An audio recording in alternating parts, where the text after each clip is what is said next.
Minasan Konnichiwa, que é o Breno Travassos, e hoje nós leremos uma obra muito famosa de um escritor, de um mangaka muito famoso, Tezuka Osamu, o pai, o deus do mangá, também famoso por obras como Dororo, Astro Boy.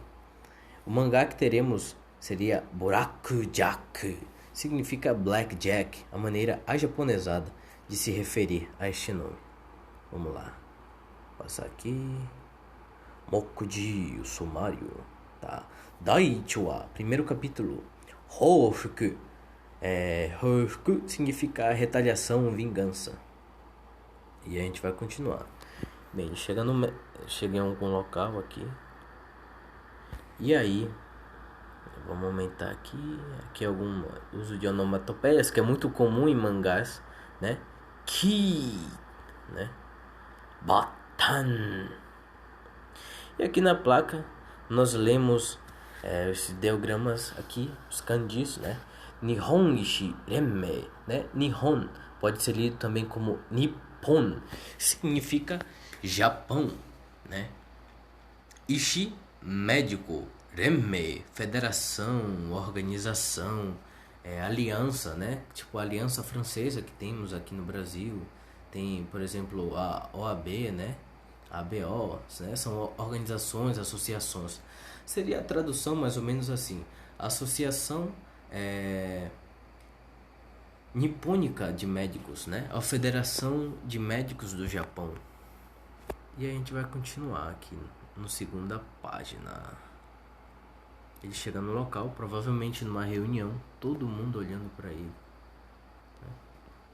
Vamos ver aqui o que temos no balão. Aí ele diz assim: Kakenasai, Buraku Jaku-san. Tá. Kakenasai. Kakenasai vem do verbo kakeru. Kakeru significa pendurar.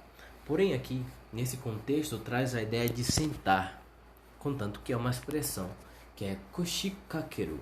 Koshi significa lombar, né? Essa região do quadril, né? Ou seja, apoiar a lombar, sentar-se. Ele está acompanhado do sufixo verbal nasai. Nasai traz a ideia de que o tempo verbal é o imperativo. O que é imperativo? É uma ordem, um pedido. Porém aqui o nasai, ele suaviza, né, esse pedido, essa ordem. É como se fosse o por favor, sente-se. Buraku Jaku-san. Esse san é uma maneira polida, educada de se referir a alguém, né? De se endereçar a alguém. É como se fosse senhor. É por favor, senhor Blackjack, sente-se. Logo em seguida nós lemos: Sate naze Nihon Ishi Remme ga anata o yonda no ka? O wakari deshou na? Tá. Sate é a maneira de se introduzir o que vai ser dito.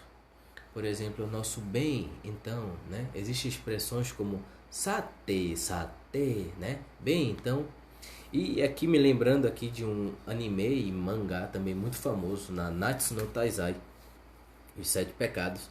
O personagem Meliodas, né? Abrindo aqui, ele utiliza de maneira muito particular na fala dele 3 vezes sate, sate, sate, né?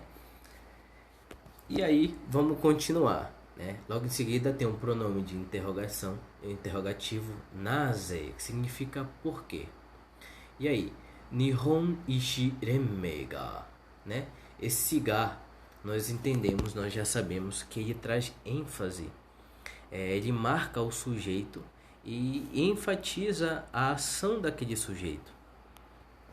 E vamos lá. Anatao.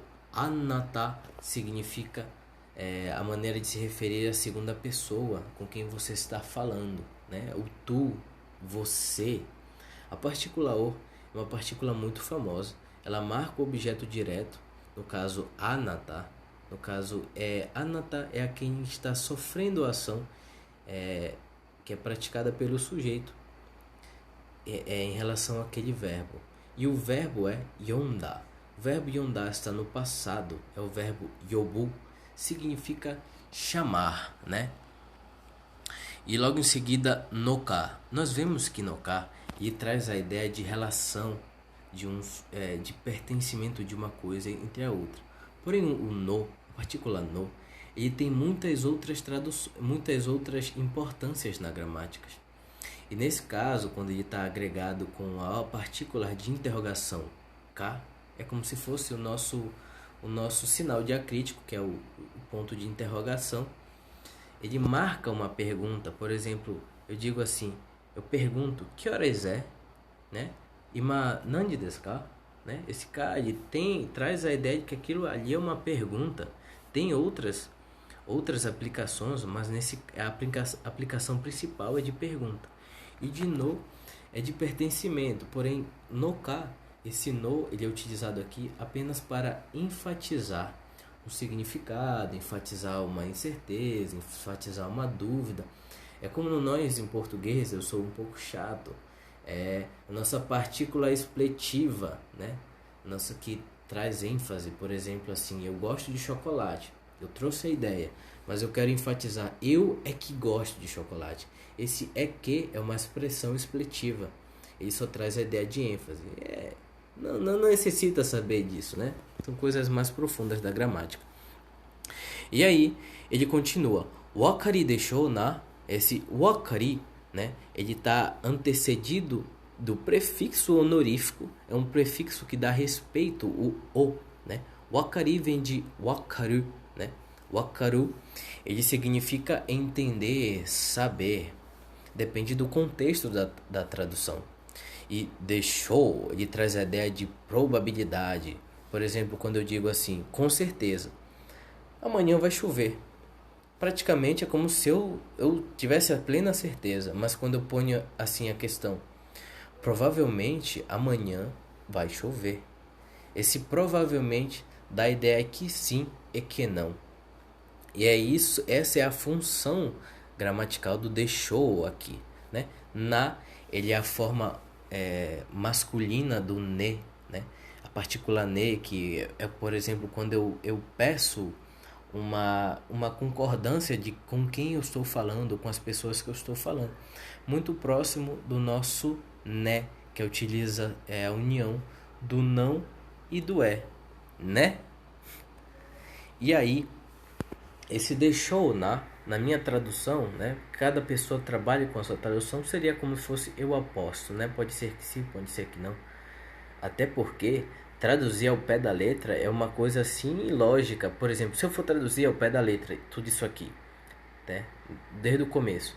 Bem, por que Japão Médicos Associação vocês foi chamado? Sabe? Provavelmente, né? Pô, fica uma coisa assim que ninguém entende.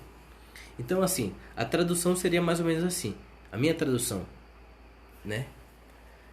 Bem, provavelmente, eu aposto que você sabe o porquê, o motivo da Associação Nipônica de Médicos ter o chamado, não é? Né?